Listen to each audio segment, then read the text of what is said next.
Hi, I'm Kitty Felde. Last week we discussed The Willoughbys by Lois Lowry. This week, Lois tells us about balancing serious and silly topics, about book bans, and she gives us a sneak preview of her next book, The Windaby Puzzle. How has Kidlit changed in the years from when you started? Because you've had an extremely long and extremely productive career. My first book was published in 1977, and I can't do the math quickly, but that's a very long time ago. And it's interesting to watch the changes. There came a time when books, not by me, but books by other authors became very hard-hitting.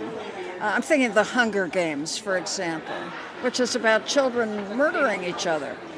And so that was unlike anything that had been done before. But now, of course, there is this movement to challenge and ban books, which is horrifying to me. And so books have become, or are going to become, very tame, because authors are going to be frightened. They don't want to have their book taken out of a library.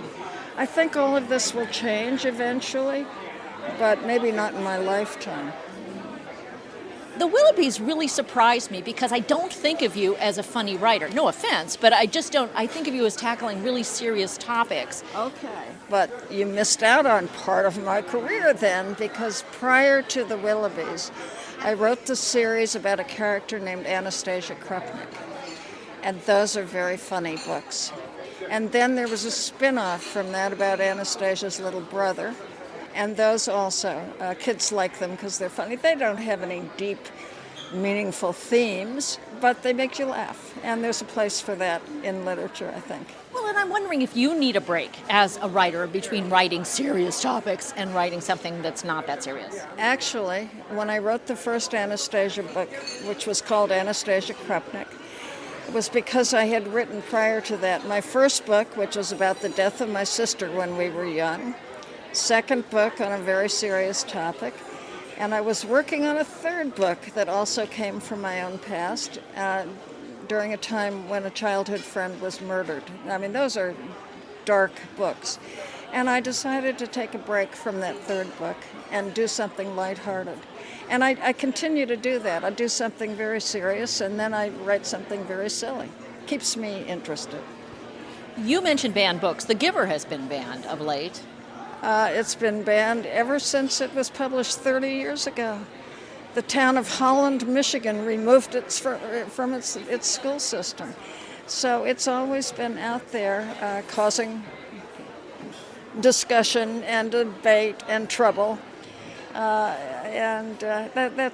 hard for an author to go through that. Well, I wonder about that because, you could say on the crash commercial side, oh my gosh, that's going to increase my book sales. It probably does. I hadn't actually thought about it in those terms, but when a book like The Giver is challenged or banned, there will be articles in the local paper, and I hear about it. And quite recently, I was called by CNN, the news channel, because a different book of mine was being challenged in Texas. And so when that happens, it breaks your heart that they're challenging your book at the same time you're right. It probably calls attention to the book and sells a few more copies.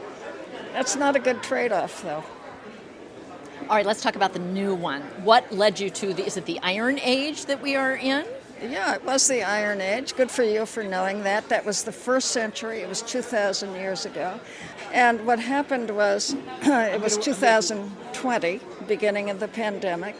My husband was hospitalized with COVID. He was in the hospital for 2.5 months. He survived, or I wouldn't be telling this story. And I was home alone, and I always read a lot, but I happened on an article with a fascinating photograph of a dead body, and an article about this body that had been found back in the 1950s in northern Germany. And it had been examined and discovered to be 2,000 years old, and to be a young teenager. And of course, young teenagers are my people. Those are the ones I write for and about. So it caught my attention. My library was closed because of the pandemic, but I did a lot of research online and found out what it was like to be young in the first century. Wasn't easy.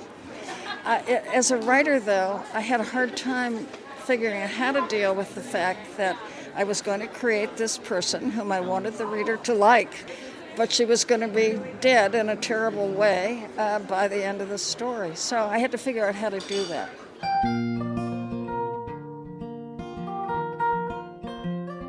We have conversations with lots and lots of other writers at our website, bookclubforkids.org, on our Writers on Writing page. And if you're a teacher or a librarian in Southern California, send us an email. We are booking Book Club for Kids tapings for the new school year right now.